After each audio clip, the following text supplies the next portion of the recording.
आज हम इंग्लिश में आई एंड यू के बारे में सीखेंगे, ठीक है? Yes ma'am. तो पहले हम ये समझेंगे कि इन दो शब्दों का मतलब क्या होता है।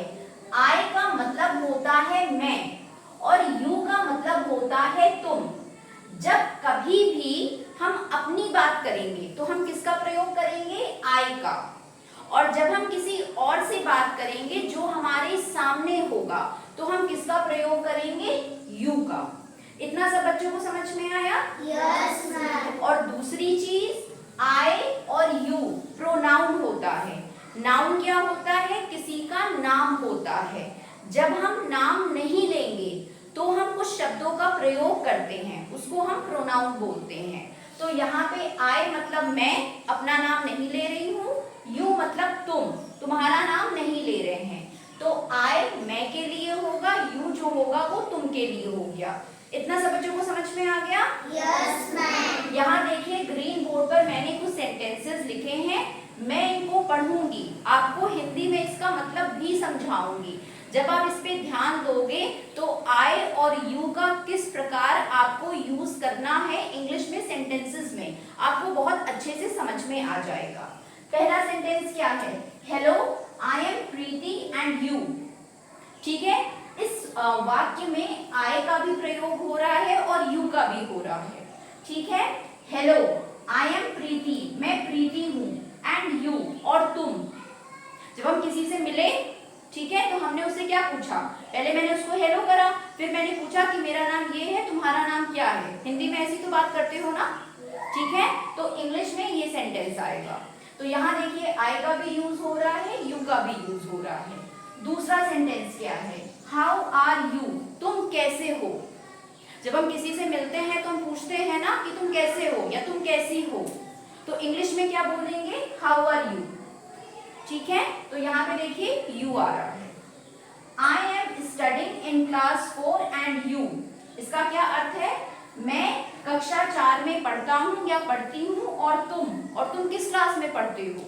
जैसे आप किसी बच्चे से मिले, विद्यालय में आप किसी बच्चे से मिले, आपने उससे बातचीत करी, तो आपने उससे क्या बोला कि मैं कक्षा 4 में पढ़ता हूँ, तुम किस क्लास में पढ़ते हो, अब किस क्लास में पढ़ती हो। तो इंग्लिश में इस तरह से इसका फ्रेमवर्क होगा। आई लाइक इंग्लिश, मुझे इंग्लिश पसंद है, एंड व्हाट अबाउट यू, और तुम्हारे बारे में क्या, तुम्हें क्या पसंद है। ठीक है, तो यहाँ पर भी देखिए आई का और यू का यूज हो रहा है। जब दो लोग आपस में बातचीत करेंगे, आई और यू का प्रयोग ज्यादातर कहाँ पे होगा? जब दो लोग आपस में बातचीत करेंगे, कॉन्वर्सेशन होगा, तो जो व्यक्ति बात करेगा वो अपने लिए आई बोलेगा, जिससे बात करेगा उसके लिए यू बोलेगा। तो ये कॉन्वर्सेशन का फॉर्मेट ही है यहाँ पे। ठीक है, उसके बाद लास्ट है which class are you in, तुम किस क्लास में हो। देखिए यहाँ पे यू का प्रयोग हो रहा है। सब बच्चों को कुछ कुछ समझ में आया? Yes ma'am. अब एक चीज का ध्यान दीजिए, जब हम हिंदी में बातचीत करते हैं, ठीक है, तो हम लड़के और लड़की में थोड़ा सा बातचीत में फर्क रखते हैं। तुम कैसी हो, तुम कैसे हो। लड़की होगी तो कैसी हो, लड़का होगा तो कैसे हो। तुम कहाँ जा रही हो, तुम कहाँ जा रहे हो, ऐसे बोलते हैं ना। लेकिन जब हम इंग्लिश में बोलते हैं तो उसमें ये डिमार्केशन नहीं आता है, इसमें खाली यू होता है। आया सब बच्चों को समझ में? Yes. लड़का होगा तो भी यू होगा, लड़की होगी तो भी यू होगा। आ गया सबको समझ में? तो इसमें आप वो चीज नहीं बहुत ज्यादा गेस कर पाओगे, ठीक है? अदरवाइज ही और शी होगा। आया इतना सब बच्चों को समझ में? Yes. ठीक है, अब यहाँ पर देखिए मैंने 2 पॉइंट्स लिखे हैं जो मैं आपको ऑलरेडी बता चुकी हूँ। इसको आपको नोटबुक्स में नोट करना है, तो इसलिए आप इसको समझ लीजिए। इसका मतलब क्या है?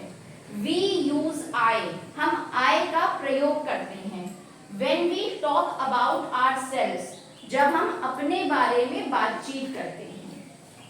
ourselves का मतलब अपने बारे में। आया सबको समझ में? Yes. ठीक है, दूसरा पॉइंट क्या है? We use you, you का प्रयोग हम कहाँ पे करते हैं?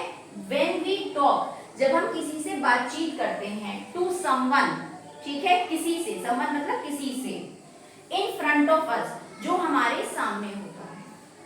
ठीक है, ये नहीं कि बहुत दूर खड़ा है तो हम उसके लिए यू बोलेंगे, नहीं, तब हम ही और शी का प्रयोग करेंगे। अगर हम उसके बारे में बात करें तो बोलेंगे ही, लड़की है शी, लेकिन जो सामने होगा उसके लिए हम यू बोलेंगे। सब बच्चों को समझ में आया? Yes ma'am. तो आप क्या करिए, आप इसको अपनी नोटबुक्स में नोट कर लीजिए, ठीक है। इसके आगे फिर मैं आपको अभी और सेंटेंसेस बताऊंगी, ठीक है।